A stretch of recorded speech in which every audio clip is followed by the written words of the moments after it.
c'est au moment où on est short stack, c'est comment dire, une posture qui est presque plus simple, facile et qui sûr. facilite la prise de décision. Les décisions sont simples. Les décisions sont C'est plus où simples. j'y vais ou j'y vais pas. Donc c'est plus facile à jouer. Les décisions sont rapides, elles sont claires, on sait ce qu'on va faire. La sélection des mains est également plus simple. La sélection des mains, elle est simple et des fois, il n'y a pas de sélection des mains. On joue une position, on joue C'est ça. on relance un mec au bouton, on tapis et puis Bon, voilà. je suis content que tu sois d'accord, Philippe, en tout cas là-dessus. Donc voilà pourquoi c'est l'avantage d'être short stack, c'est que le jeu il devient plus facile et plus clair. Et puis il y a aussi une attitude qu'il faut avoir dans ce cas-là, c'est une sorte de survivor, quoi. On est là, on essaye de tenir, attention, donc on s'accroche mentalement.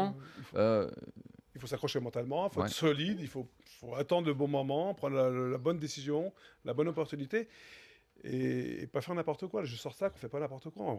C'est-à-dire quand tu dis on fait pas n'envoie pas n'importe comment. On fait pas du push or fold bet, quoi. Ouais, mais c'est-à-dire il y a de la position aussi. Ça dépend du joueur qui a relancé ou ouvert avant. Ça dépend de la position où on se trouve. Ça dépend de plein de choses comme ça.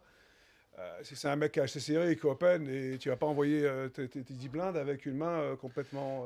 Un bon joueur avec de l'expérience, il connaît exactement la totalité, la liste des mains complète avec lesquelles il fait tapis et celles avec lesquelles il jette et il attend le coup suivant. Alors selon moi, sa position, la machin. Je fais short stack avec des as fatigués. Mais Philippe, j'ai une question. As fatigués, je fais jamais short stack. Des as fatigués, j'aime beaucoup l'expression. Ouais, donc les as fatigués, tout ça. À partir de quoi il est fatigué ton as? En dessous du 8, il est fatigué. Donc à 7, à 6, je fais même pas tapis parce que j'ai une carte qui joue pas déjà, donc c'est pratiquement sûr.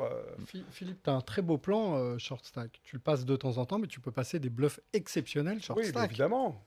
Parce que tu t'envoies à tapis, donc on se dit, il a une main très forte. Tu vois qu'il reste plus que 2-3 joueurs, ils ne te suivent pas. T'as rien, tu passes ton bluff. Non, mais ça passe souvent, c'est vrai que ça passe souvent. Mais pour ça, il ne faut pas descendre à des blindes, comme dit... 8 ou 10 blindes. Mais des fois, à 20 blindes, tu peux vraiment jouer... dans le push là, il te reste plus que la chance pour t'en sortir. Il n'y a que le coup de cul qui va te permettre de t'en sortir. Mais des fois, même à 20 blindes, tu peux faire tapis. Quand il y a un mec open, il y en a qui a suivi à le 3e call, ou par exemple, ou un 3e, tu fais tapis. Et oui, parce que ça l'affaiblit. Parce que tu as de la folle equity, tu as la possibilité de faire passer l'adversaire. Ça vaut le coup, il n'y a que le premier à coucher, en fait, comme d'habitude. Mais en fait, le pot, il y a presque 8 ou 9 blindes à prendre, donc c'est presque 40% de ton tapis. J'ai déjà entendu dire, et tu vas probablement le confirmer, qu'il y a des joueurs qui sont spécialistes de ça. Bah oui, moi j'étais spécialiste de ça, j'avais une patience terrible, je prenais toujours les bonnes décisions, j'envoyais quand il fallait. Bah oui, mais alors le truc c'est que j'ai envie de dire, s'il y a des spécialistes, Arabédian aussi fait partie des joueurs, ça et tout. Mais j'ai envie de vous dire, mais pourquoi vous tombez, alors pourquoi vous laissez être short stack quoi?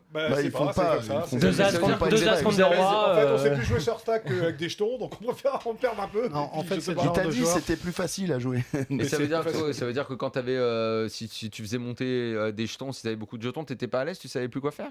Ah non, si, non, bien sûr que oui. Non, mais par contre, je suis beaucoup plus à l'aise à short stack.